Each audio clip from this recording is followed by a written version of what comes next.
Okay, so let's talk about feelings. I'll be the first to admit that I have a lot of feelings.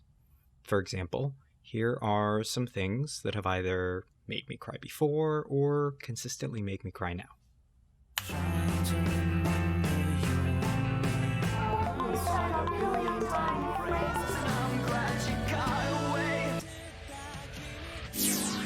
But it's not time.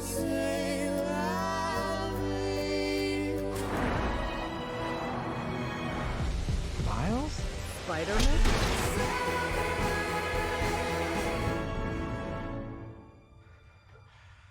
I had a dream it would end this way.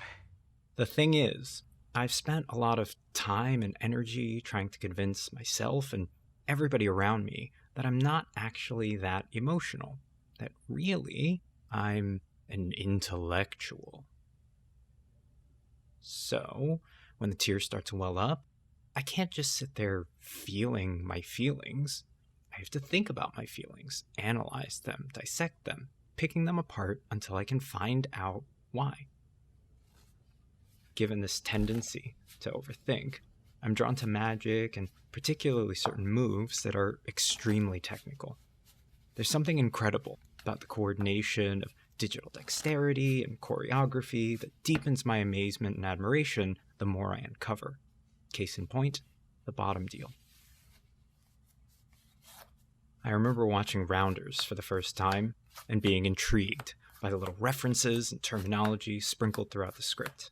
And though the process took many years, I knew I needed to learn more. And as I practiced and studied and learned, I found more and more things to consider. There were the obvious things, being able to access the bottom card on demand, working to produce it without breaking my natural rhythm. But those only led to more minute concerns, like considering the plane of the card, the subtle but perceptible difference between a card's alignment with the top of the deck and the bottom, or the perceived difference between placing a card down and sailing it. Of course, then I had to think about all the common pitfalls that were familiar territory to practitioners of this famously finicky move. The Snapping sound gave it away. finger flash, knuckle flash, dead thumb, catching air, and of course, the infamous hanger. Sarge. But what a hanger? Practicing became more complicated until I was rolling dice to work on dealing bottoms to different positions with varying numbers of players, and even dealing rows of cards to work on rotational alignment. Worst of all, despite having worked on this move for over a decade, I realized only recently that I've been going about it all wrong, which has essentially meant that I need to start over from scratch. Now, all of this explanation, if it's new to you, hopefully gives you some insight into, and with it, a new appreciation of, the bottom deal, and for those who can execute the move flawlessly. But to be honest, it's a long, convoluted way to be entertained by magic. The thing of it is, I've struggled with this internal conflict between over-intellectualization and simple feeling.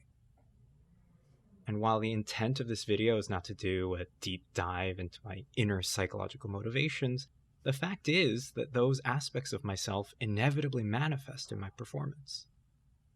So, after far too much thinking, the conclusion I've reached is this. While it's fun for me to think about all of these things, to ruminate over the smallest details that most people will never see or even care about, and rightly so. And as much as I enjoy reading the thoughts of countless magicians who have studied these topics long before they came to my attention, the simple truth is that for the average person who likes watching magic, none of it needs to be front and center. What matters to the audience, and without an audience all of this is just self-congratulatory nonsense, is the feeling that something strange, inexplicable, virtually impossible has occurred. And that feeling, when the reality of what's shown conspires to undermine our assumptions, when we don't believe that what's happening should be possible, but we expect it anyway. That feeling is what it's really all about.